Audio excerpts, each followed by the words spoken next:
Hello friends, स्वागत है आप सभी का स्पर्श के इस यूट्यूब चैनल में। करंट अफेयर्स के इस वीडियो सीरीज में आज हम छत्तीसगढ़ के परीक्षोपयोगी महत्वपूर्ण तथ्यों पर चर्चा करेंगे।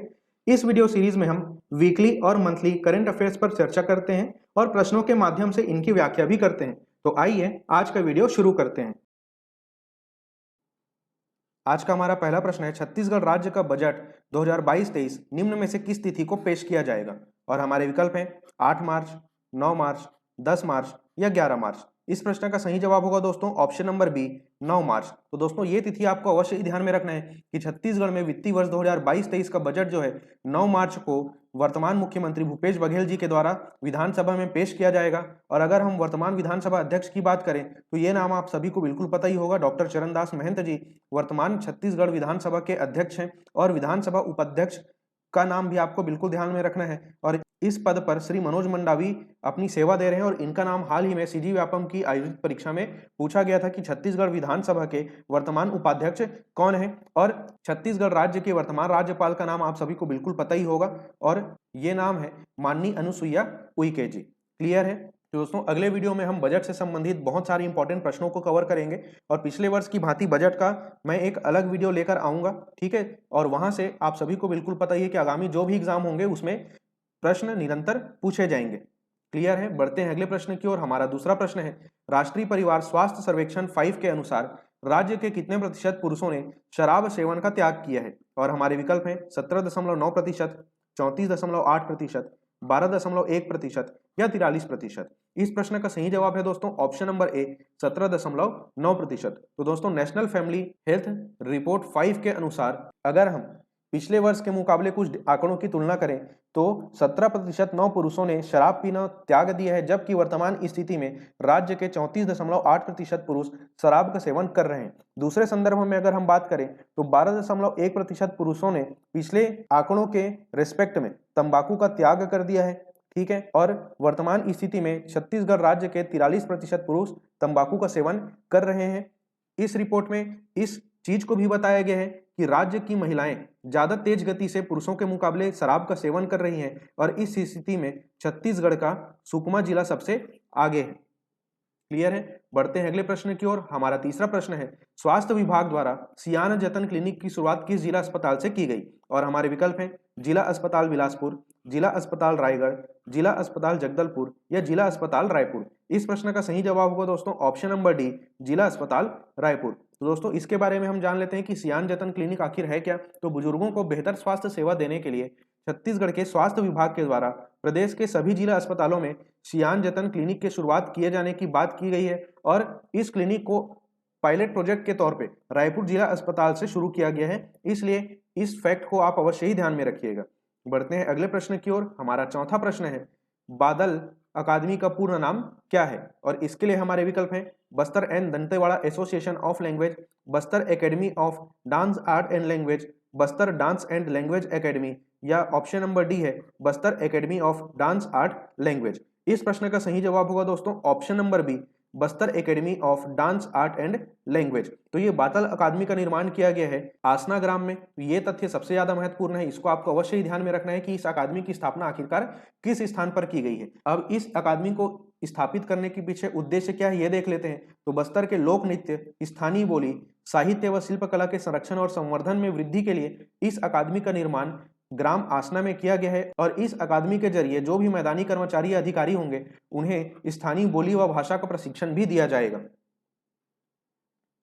बढ़ते हैं अगले प्रश्न की ओर। हमारा पांचवा प्रश्न है, वन डिस्ट्रिक्ट वन प्रोडक्ट के संबंध में निम्न में से क्या बेमेल है? और हमारे विकल्प हैं कांकेर सीताफल, महासमुंद दूध, दुर्ग टमाटर, बस्तर जैम जेली।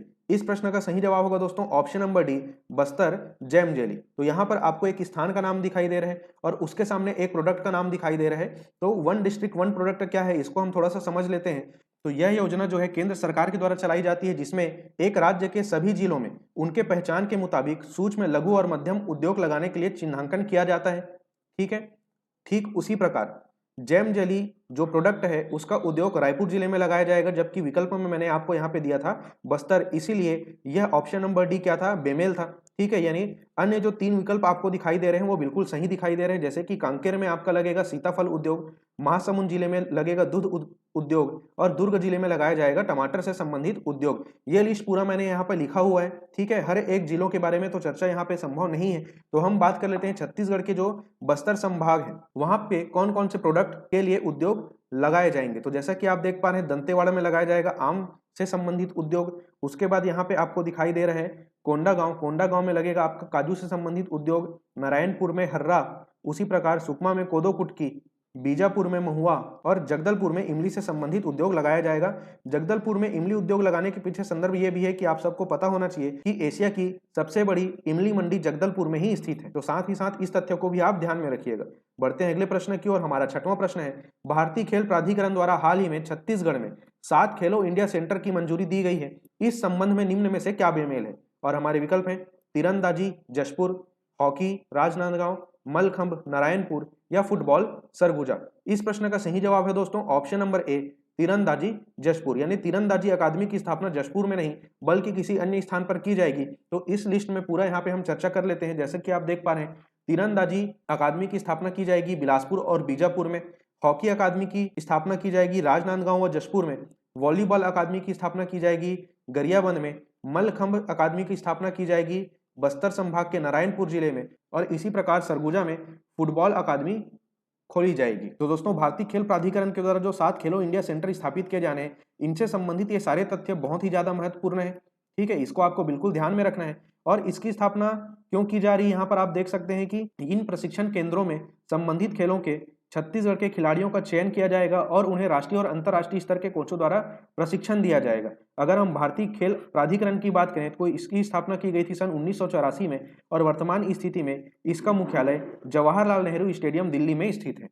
क्लियर है। बढ़ते हैं अगले प्रश्न की ओर। हमारा 7वां प्रश्न है, हाल ही में राज्य सरकार द्वारा जारी आंकड़ों के अनुसार बच्चों में कुपोषण की दर क्या है। और हमारे विकल्प हैं 30.13%, 19.86%, 10.27% या 32.1%। इस प्रश्न का सही जवाब है दोस्तों ऑप्शन नंबर बी, 19.86%।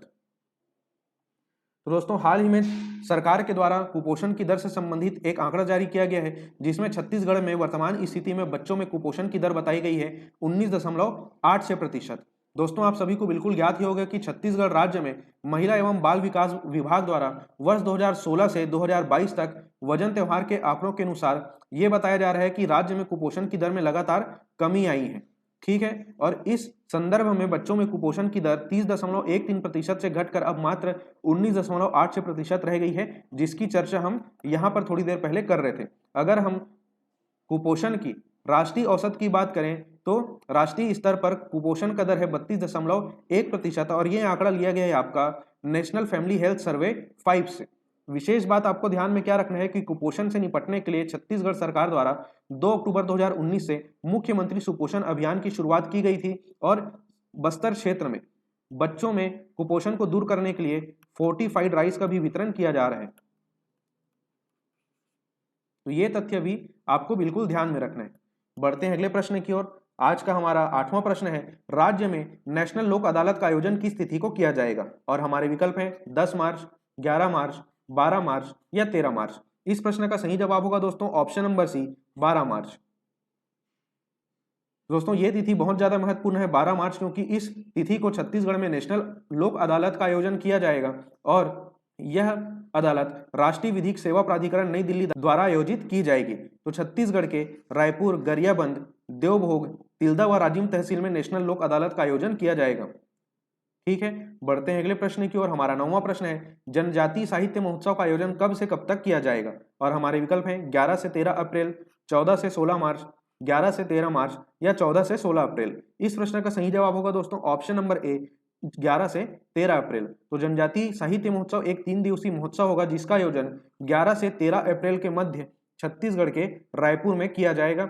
और अगर हम छत्तीसगढ़ के वर्तमान आदिम जाति तथा अनुसूचित जाति विकास मंत्री के बारे में बात करें तो इस पद पर अभी डॉक्टर प्रेम सिंह टेकाम जी पदभार ग्रहण किए हुए हैं। तो ये नाम बहुत ज्यादा महत्वपूर्ण है, इस नाम को आप अवश्य ही ध्यान में रखिएगा। बढ़ते हैं अगले प्रश्न की ओर। हमारा 10वां प्रश्न है, हाल ही में किस स्थान पर राज्य के दूसरे सस्पेंशन ब्रिज का उद्घाटन किया गया है। और हमारे विकल्प हैं राजिम, शिवरी नारायण, महादेव घाट रायपुर या ठकुराइन टोला पाटन। इस प्रश्न का सही जवाब है दोस्तों ऑप्शन नंबर ए, राजिम। तो दोस्तों राजिम में जो अभी हाल ही में सस्पेंशन ब्रिज या लक्ष्मण झूला का लोकार्पण किया गया है वो राज्य का दूसरा सस्पेंशन ब्रिज होगा जो कि महानदी पर राजिम में बनाया गया है। ठीक है, इस झूले की लंबाई 610 मीटर है और इस प्रकार यह छत्तीसगढ़ राज्य का सबसे लंबा लक्ष्मण झूला है। अगर हम छत्तीसगढ़ राज्य के पहले लक्ष्मण झूला सस्पेंशन ब्रिज की बात करें तो यह पहले से ही महादेव घाट रायपुर में निर्मित किया गया है और वर्तमान स्थिति में यह राज्य का दूसरा सबसे लंबा लक्ष्मण झूला है। अब एक और लक्ष्मण झूले या सस्पेंशन ब्रिज को प्रस्तावित कर दिया गया है और यह दुर्ग के पाटन क्षेत्र के ठकुराइन टोला के स्थित शिव मंदिर में बनाया जाएगा और इसके निर्मित होने के पश्चात यह छत्तीसगढ़ राज्य का दूसरे क्रम का सबसे लंबा लक्ष्मण झूला होगा। यह तथ्य आप बिल्कुल ध्यान में रखिएगा। बढ़ते हैं अगले प्रश्न की ओर। आज का हमारा 11वां प्रश्न है, राष्ट्रीय आईसीटी पुरस्कार से सम्मानित श्रीमती पूनम उर्मलिया किस जिले से संबंधित है? और हमारे विकल्प हैं दुर्ग, बिलासपुर, रायपुर या रायगढ़। इस प्रश्न का सही जवाब होगा दोस्तों ऑप्शन नंबर ए, दुर्ग। तो दोस्तों शासकीय कन्या हायर सेकेंडरी स्कूल भिलाई जो कि दुर्ग जिले में आता है, यहाँ की शिक्षिका श्रीमती पूनम उर्मलिया को आईसीटी पुरस्कार से सम्मानित किया गया है क्योंकि इन्होंने सूचना व संचार तकनीक के उपयोग से शिक्षण को बच्चों के लिए रोचक बनाया था।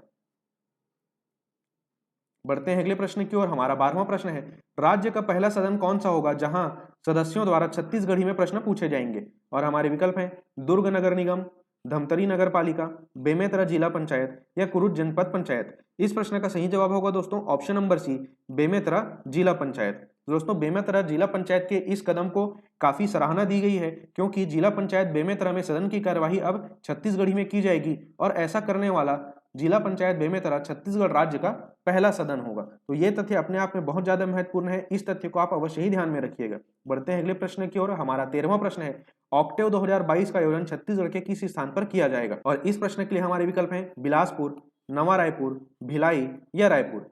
इस प्रश्न का सही जवाब होगा दोस्तों ऑप्शन नंबर डी, रायपुर। तो आपको ध्यान रखना है छत्तीसगढ़ के रायपुर में ऑक्टेव 2022 का आयोजन किया जाएगा और यह ऑक्टेव को आपको ध्यान में रखना है कि यह एक पूर्वोत्तर राज्यों की संस्कृति से संबंधित कार्यक्रम है जिसका आयोजन साइंस कॉलेज ग्राउंड रायपुर में 5 से 8 मार्च के मध्य किया जाएगा। क्लियर है? बढ़ते हैं अगले प्रश्न की ओर। हमारा 14वां प्रश्न है, विद्यार्थियों की पढ़ाई लिखाई में हुई क्षति को दूर करने के लिए राज्य सरकार द्वारा पढ़ई तुंहर दुआर पार्ट 2 की शुरुआत कब की गई? और हमारे विकल्प जो कि आप स्क्रीन पर देख पा रहे हैं 28 फरवरी, 1 मार्च, 4 मार्च या 7 मार्च। इस प्रश्न का सही जवाब है दोस्तों ऑप्शन नंबर बी, 1 मार्च। तो दोस्तों आप सभी को पता ही है कि कोविड के दौरान लॉकडाउन लगने से ऑनलाइन पढ़ाई को बढ़ावा देने के लिए और बच्चों को पढ़ाई से जोड़े रखने के लिए छत्तीसगढ़ सरकार द्वारा पढ़ई तुंहर दुआर की शुरुआत की गई थी और इसी क्रम में फिर से पढ़ाई लिखाई में हुई क्षति को दूर करने के लिए पढ़ई तुंहर दुआर पार्ट 2 की शुरुआत की गई है और यह शुरुआत 1 मार्च 2022 से की गई है। तो ये तिथि आप अवश्य ही ध्यान में रखिएगा।